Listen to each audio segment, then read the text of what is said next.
She was an innocent teacher, but her life took a brutal turn when police officers wrongfully arrested her, ignoring her cries for justice. Watch as this shocking story unfolds, revealing the chilling reality of racial prejudice and a fight for truth. Will she find a way to prove her innocence against a system that refuses to listen?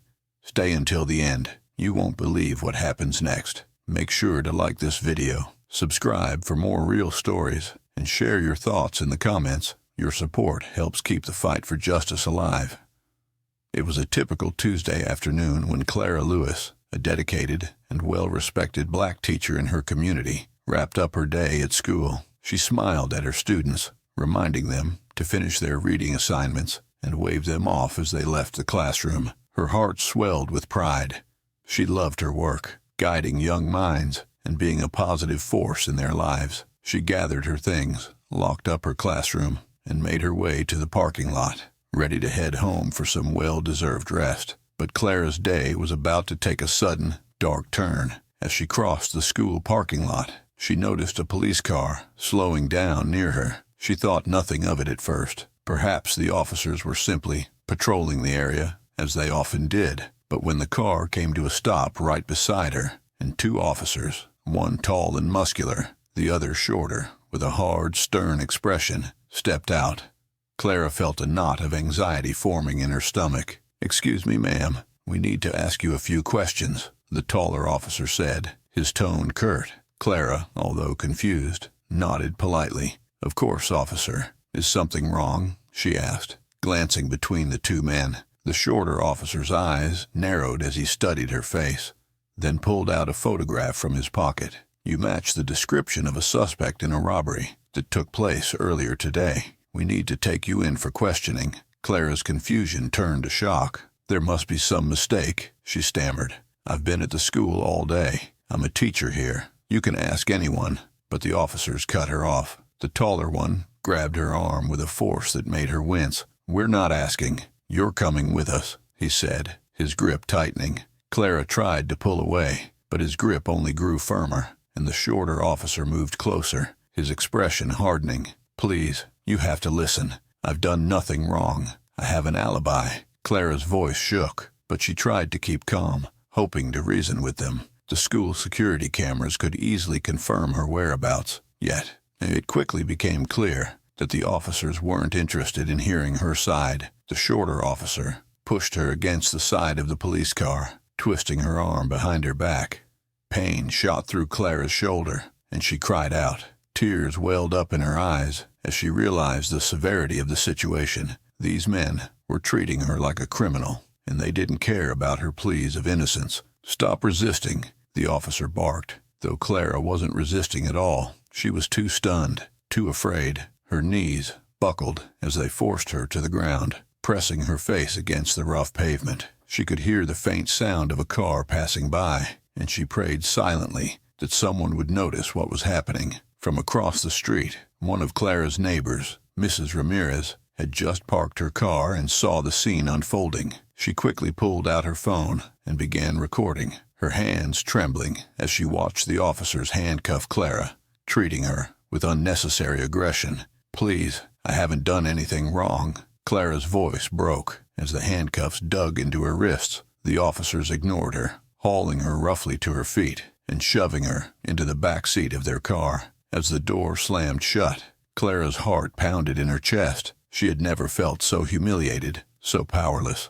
Inside the police car, Clara tried to catch her breath. Her mind raced as she thought about her students, her family, and the life she'd built. How could this be happening? She was innocent. There had to be a way to prove it. But the realization that the officers didn't care about the truth gnawed at her, a cold dread settling in the pit of her stomach. As the car sped away from the school, Clara caught a glimpse of Mrs. Ramirez, still standing with her phone, a look of determination on her face. Clara didn't know if that video would make a difference, but it was the only glimmer of hope she had. She closed her eyes, trying to hold on to that hope, even as fear and uncertainty threatened to overwhelm her. The police car turned onto a side street, and Clara knew that her life was about to change forever. The police car pulled up to the precinct, and Clara's heart pounded as the officers yanked her out, their grips bruising her arms. She tried to stay composed, to remind herself that she was innocent, that this nightmare would end soon. But as they led her through the cold, fluorescent-lit corridors of the police station, reality hit her like a wave. This wasn't going to end quickly, and it wasn't going to be fair. The officers pushed her into a small interrogation room, bare except for a table, 2 chairs, and a buzzing light overhead. Clara tried to hold back the fear that gripped her, but the rough treatment, the hostile glares, everything about this place made her feel like she was being swallowed whole. She wanted to speak, to plead her case again, but the officers didn't give her a chance. "Wait here," the shorter officer snapped, his voice like ice. He locked the door behind him, leaving Clara alone in the silence. She took a shaky breath, looking around the room, her wrists still aching from the too tight handcuffs. Her mind raced, replaying the events over and over. What had gone wrong? Why hadn't they listened to her? Minutes turned into hours, and Clara remained trapped in that room, the weight of her predicament pressing down on her. At some point, she heard a faint knock against the wall, followed by muffled voices. She strained to listen, but couldn't make out any words. Anxiety gnawed at her. Were they planning to charge her without even listening to her side of the story? Eventually, the door swung open, and 2 different officers entered, one carrying a file, the other with a stony expression that betrayed no sympathy. They sat across from her, not offering so much as a greeting. "Clara Lewis, is that correct?" The officer with the file finally spoke, glancing at her over the top of his glasses. Clara nodded, trying to keep her voice steady. "Yes, but this is a misunderstanding. I've been at the school all day. You can check the security footage. Talk to the staff." The officer raised a hand, silencing her. "We're not here to discuss that. We have evidence tying you to the robbery earlier today." Clara's mouth went dry. "What evidence? I didn't do anything. Please, you have to believe me." But the officers didn't respond. They left the room just as suddenly as they'd entered, leaving Clara alone again, her mind whirling with frustration and confusion. She could feel the panic rising in her chest. They weren't interested in the truth. They just wanted to close their case. Hours later, when they finally took her out of the interrogation room, Clara hoped it meant they were ready to release her. Instead, they dragged her through another set of doors and into a holding cell, a cold, windowless room with steel bars and a concrete bench.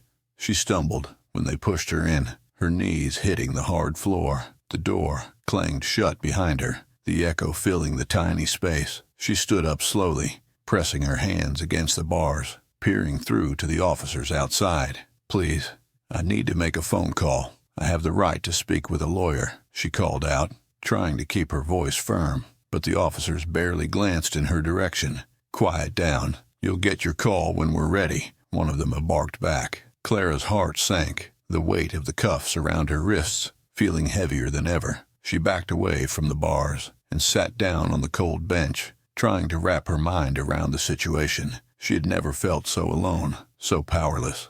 Outside, in the waiting area, her family had already gathered, desperate to see her. Her sister, Danielle, tried to convince the officers to let her in, showing her phone with the video that Mrs. Ramirez had recorded. But the police refused to let anyone through. "She's innocent. You have no right to keep her like this." Danielle's voice cracked, but the officers remained unmoved. They dismissed her pleas, treating her like an annoyance rather than the sister of a woman unjustly detained. In her cell, Clara hugged herself, trying to stay warm against the chill that seeped through the concrete walls. Her thoughts kept returning to her students. What would they think when they heard she had been arrested? And what about her mother, who depended on her for support? She fought back the tears, but they slipped out anyway, trailing down her cheeks. Hours passed, and she lost track of time. The light above her flickered, casting eerie shadows across the walls. She tried to sleep, but couldn't shut off the racing thoughts.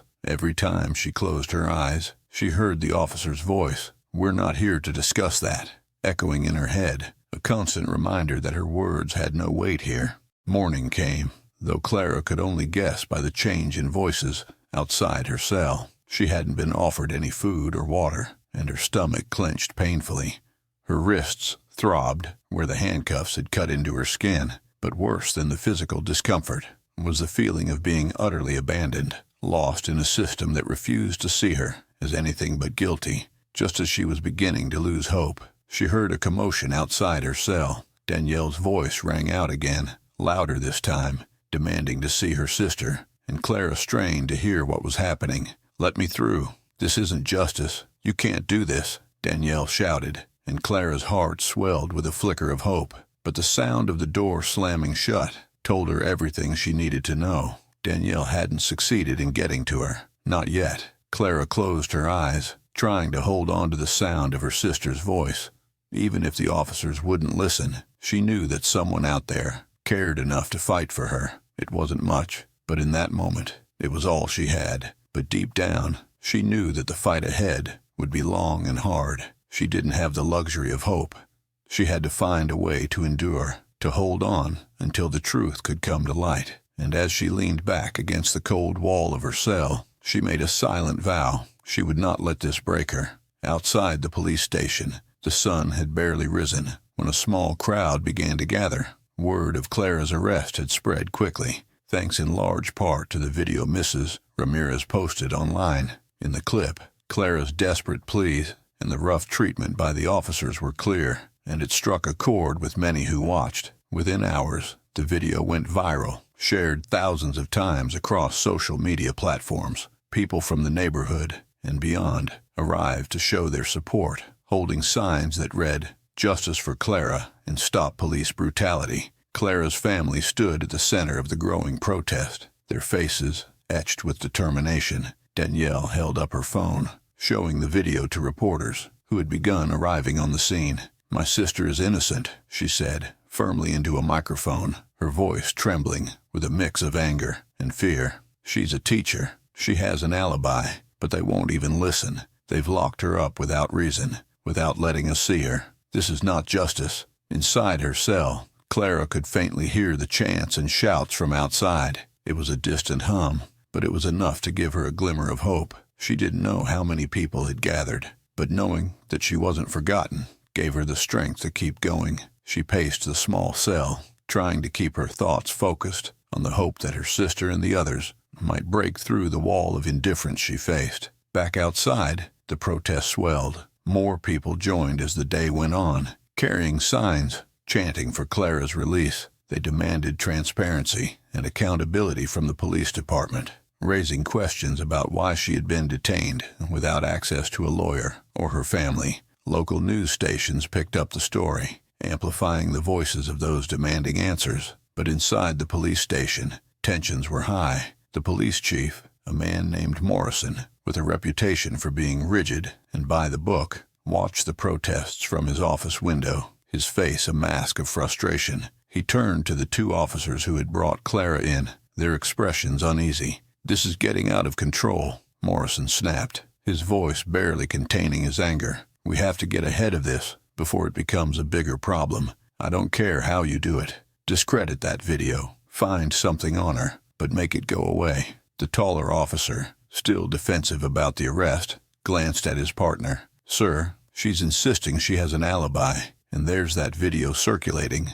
Maybe we should—" "No," Morrison interrupted, his tone final. "We are not admitting to a mistake. We have enough on our plate with this community, and if we back down now, it'll look like we can't do our jobs. Get rid of the evidence, or find a way to spin it. But don't let this make us look weak." The officers exchanged glances, but nodded, leaving Morrison's office with tension hanging between them. They knew the arrest was shaky at best, but their careers and reputations were on the line, and Morrison had made it clear that he wasn't about to tolerate any dissent. Meanwhile, Danielle's efforts to speak with Clara, or even confirm her condition, continued to be blocked. She paced back and forth outside the station, feeling helpless and furious. When she tried to show the video to the officers at the front desk, they dismissed it, claiming it was taken out of context and that her sister was resisting arrest.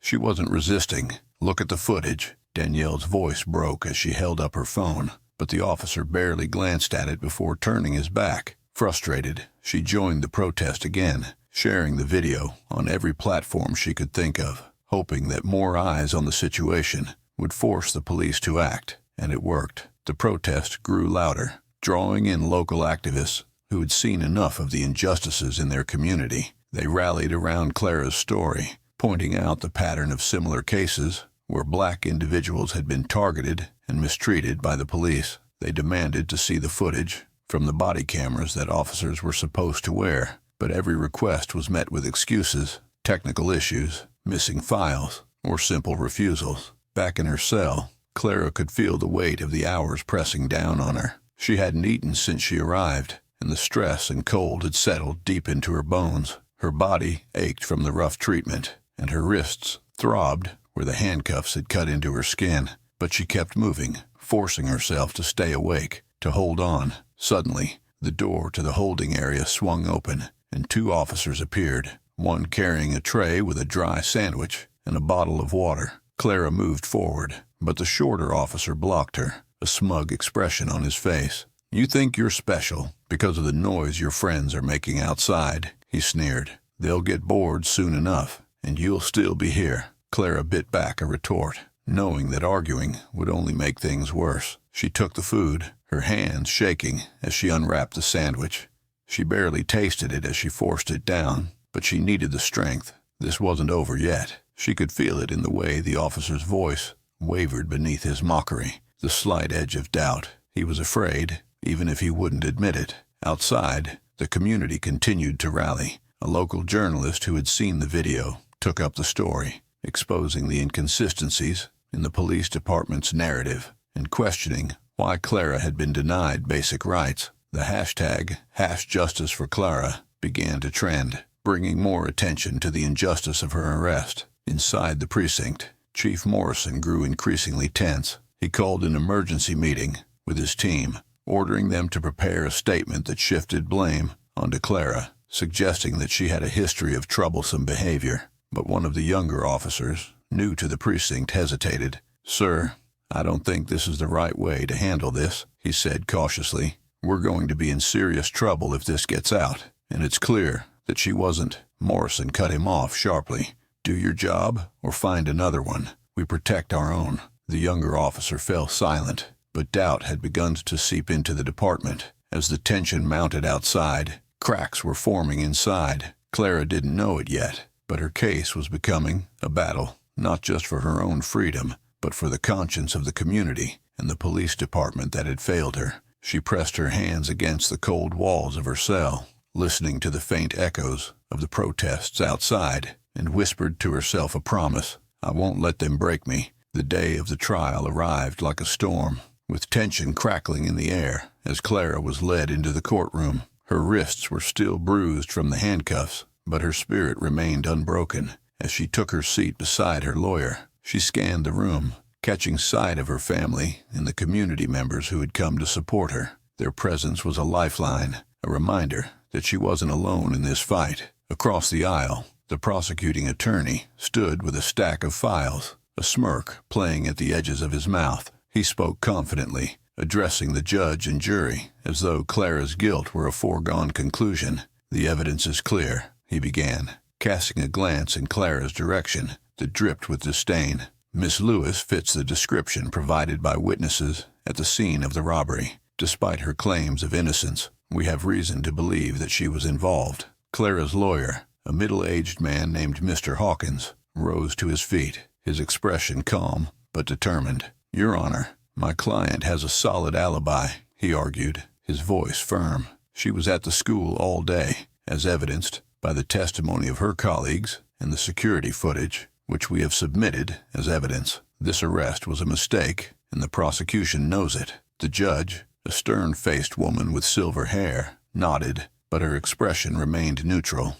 "Proceed, Mr. Hawkins, but keep it brief," she instructed, her tone revealing no hint of sympathy. Clara clenched her hands in her lap, trying to stay calm as the back and forth between the lawyers unfolded. As the prosecution began calling their witnesses, Clara's hope wavered. The first witness, a police officer who had been at the scene of her arrest, painted a picture of a non-cooperative suspect who matched the description of a dangerous criminal. He avoided looking directly at Clara as he spoke, his words rehearsed and cold. The prosecutor nodded approvingly, leaning into the narrative of Clara as a suspect who had made the officer's job difficult. When it was Mr. Hawkins's turn, he cross-examined the officer, pressing him on the lack of body camera footage. "You're telling me that the body cameras, devices required to be operational at all times during an arrest, were malfunctioning during this incident?" he asked, his eyebrows raised.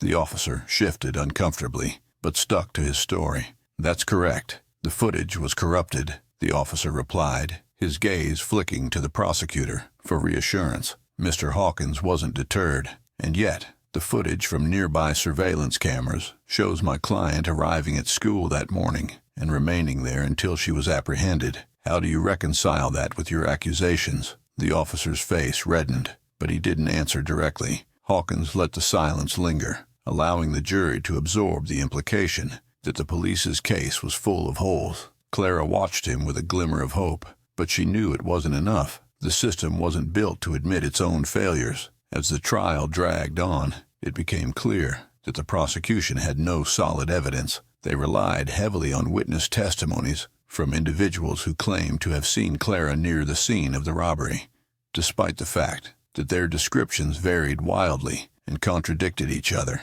But the prosecutor played up every inconsistency in Clara's story, painting her as a liar. By the end of the day, Clara felt drained. Her hope faltered as she realized that the jury might still believe the prosecution's narrative, despite the lack of evidence. And then, just when it seemed like the tide might turn against her, Mr. Hawkins called his final witness, a surprise for everyone in the courtroom. The doors to the courtroom swung open, and a young woman stepped in. Her hands trembled as she clutched a small folder, her gaze darting around nervously. Clara's heart skipped a beat as she recognized her, Emma, a former student who had always been quiet and shy. She had no idea what Emma was doing here, but a faint hope stirred inside her. Mr. Hawkins led Emma to the stand, his voice gentle. "Emma, can you please state your name for the court?"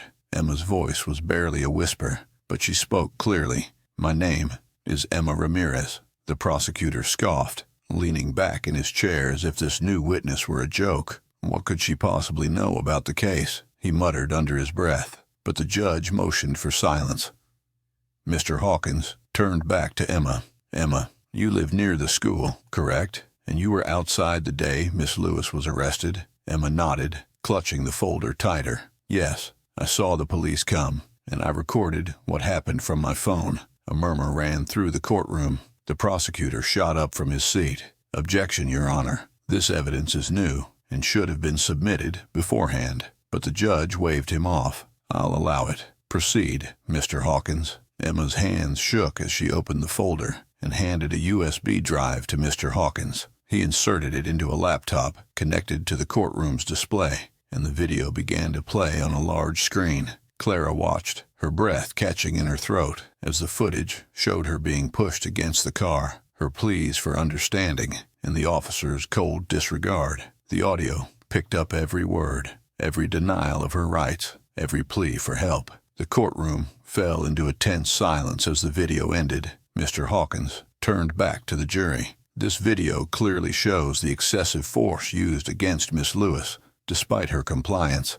It contradicts the prosecution's narrative entirely, and it raises a critical question. Why did the police choose to ignore this evidence?" Clara watched as the expressions of the jurors shifted, some looking uncomfortable, others openly angry. The prosecutor's confident smirk had disappeared, replaced with a look of frustration as he scrambled to regain control. But it was too late. The damage was done. The judge cleared her throat, her face unreadable. "The jury will take this new evidence into consideration," she announced, her tone serious. "Court is adjourned for today." As the courtroom began to empty, Clara turned to Emma, who had stepped down from the stand, her hands still trembling. "Thank you," Clara whispered, her voice thick with emotion. Emma nodded, tears glistening in her eyes. "You believed in me once, Miss Lewis. It was time someone believed in you," she replied softly, before hurrying out of the courtroom. Clara felt a rush of gratitude and relief, but she knew the fight wasn't over. The trial had taken a dramatic turn, but there was still so much at stake. She had to hold on a little longer, to stay strong for herself, for her family, and for the community that had rallied around her. As the doors to the courtroom closed behind her, Clara knew that the truth was finally beginning to surface, but she also understood that the powers she faced wouldn't back down without a fight, and as she prepared for the next day in court, she resolved to face whatever came with her head held high. The next day in court, the tension was palpable. The video Emma had presented had changed the atmosphere in the courtroom, but Clara knew that the fight was far from over. She took her seat beside Mr. Hawkins, her hands gripping the edge of the table, her eyes scanning the jury's faces for any sign of their thoughts. Her family sat behind her, their presence a steady reassurance in the midst of the storm. The prosecution looked rattled, but the prosecutor wasn't ready to give up. He rose from his chair with renewed determination, addressing the jury with a fervor that bordered on desperation. Ladies and gentlemen, while the video may appear damning, let's not forget the initial evidence and testimonies. Miss Lewis matches the description provided by multiple witnesses at the scene of the robbery. You cannot let one piece of footage overshadow the facts. Mr. Hawkins rose immediately after, turning to face the jury with a calm, measured expression. "What facts?" he asked, his voice carrying through the courtroom. "The only consistent element in the prosecution's case is their desire to see Miss Lewis behind bars, despite her clear alibi and the lack of credible evidence. The video shows what really happened, an innocent woman being treated like a criminal simply because she was convenient to blame." He paused, letting his words sink in before continuing. "If justice means anything in this courtroom, it must mean holding those in power accountable when they abuse it. It must mean giving an innocent woman her life back." Finally, the door to the jury room opened, and the jurors filed back in. Clara's breath caught as the foreperson stood, a piece of paper in his hands. The judge asked him to read the verdict, and the entire courtroom seemed to hold its breath. "We, the jury, find the defendant, Clara Lewis, not guilty on all charges." The words echoed in Clara's mind, not sinking in at first. She felt Mr. Hawkins clasp her shoulder, his voice breaking through the haze. "You're free, Clara. It's over." Clara's legs nearly gave out beneath her as relief washed over her, and tears filled her eyes. She turned to see her family rushing toward her, their faces lit with joy. Danielle wrapped her arms around Clara, holding her tightly, as if she might disappear if she let go. Clara clung to her sister,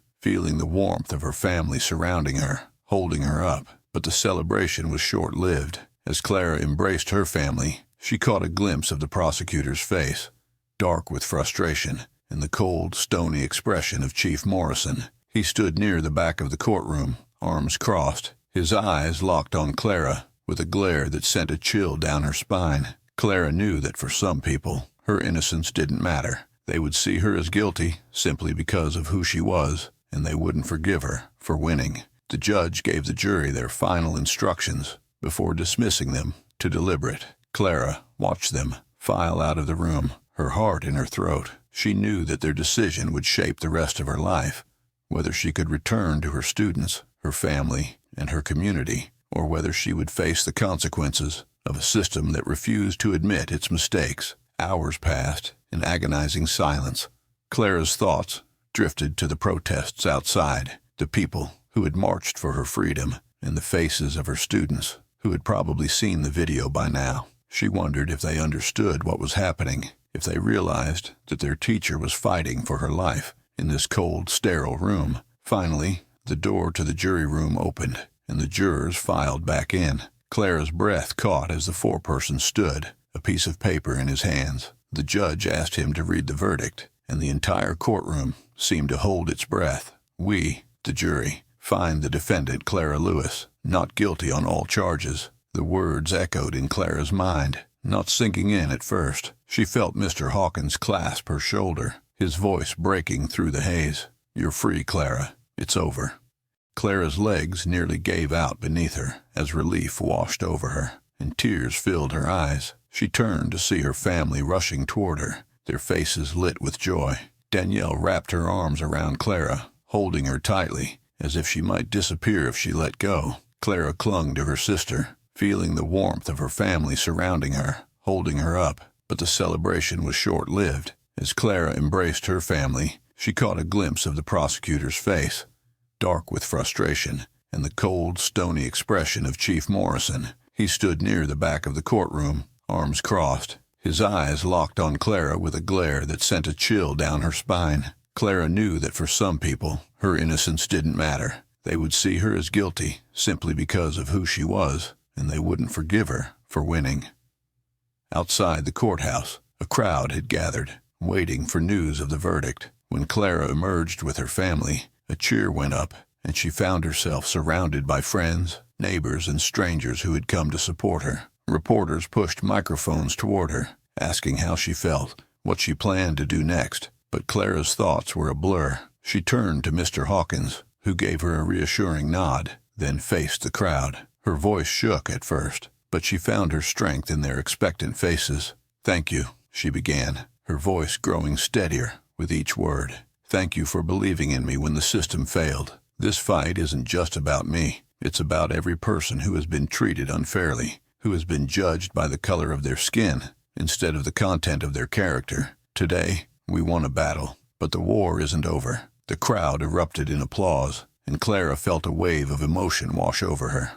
Relief, gratitude, and a fierce determination to make sure no one else went through what she had endured. But as she looked out over the faces, she also saw the cameras capturing every moment, and she knew that the fight for justice would have consequences for her and for the community. In the following weeks, as the city grappled with the fallout of the trial, Clara tried to return to her normal life. She went back to teaching, finding solace in the routine of the classroom, the familiar faces of her students. But things weren't the same. She noticed the whispers, the wary glances from those who had seen the media coverage, the lingering resentment from those who thought she had gotten away with something. One afternoon, she found a flyer in her mailbox, an anonymous threat, telling her to watch her back. She crumpled it up, refusing to let fear take hold of her. But she kept a closer eye on her surroundings, knowing that the shadow of the trial would follow her for a long time. Yet, Clara also saw the power of the movement that had risen around her case.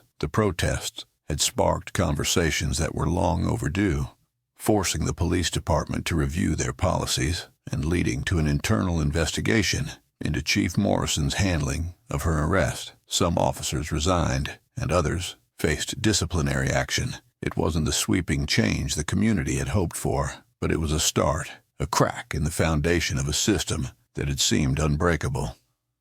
One evening, Clara sat on the steps of her home, watching the sun dip below the horizon. Danielle joined her, and they sat in silence for a while, listening to the distant sounds of the city. "Do you think things will ever really change?" Danielle asked, her voice soft. Clara thought about everything they had been through, the pain and the victories, the people who had stood by her, and those who had turned away. She thought about the students who asked her how she felt about what happened, looking for answers she didn't always have. "I think change is slow," Clara replied, her gaze fixed on the fading light. "But as long as there are people willing to fight for it, to stand up even when it's hard, then I think there's hope." Danielle reached over, taking Clara's hand, and they sat together as the city lights flickered on, one by one.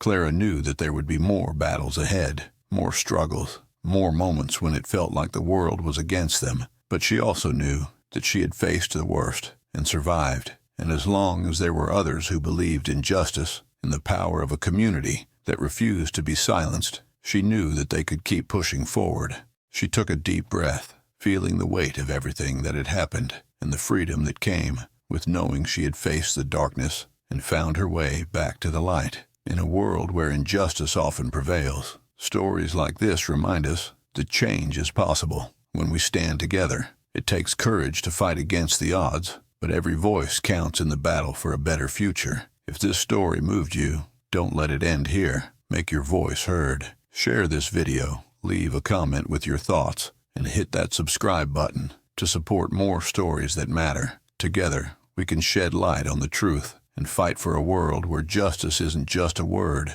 but a reality for all.